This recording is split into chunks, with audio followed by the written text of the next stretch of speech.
Multi-VLAN main VLAN 13, VLAN 22, VLAN 15, VLAN 15, VLAN 22, VLAN 13. SSID nito, ito SSID niya is piso Wi-Fi 5G. Ito VLAN SSID niya is VLAN 15, that is VLAN 13. Let's go. Wi-Fi 5.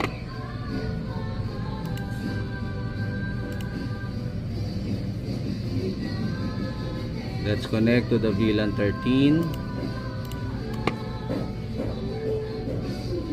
No more switch hub. Boom. Connected. That is VLAN 13. Let's connect to the piso Wi-Fi 5G. Dito ito yung 5v5. Naka VLAN 22.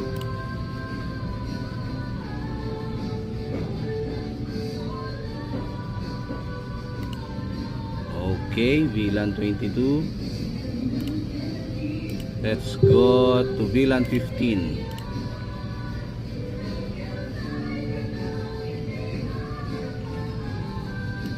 Connected.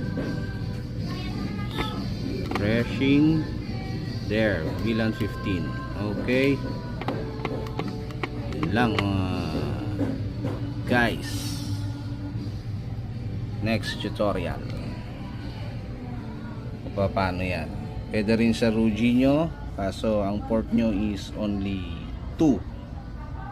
So pwede kang kumuha ng tatlong port.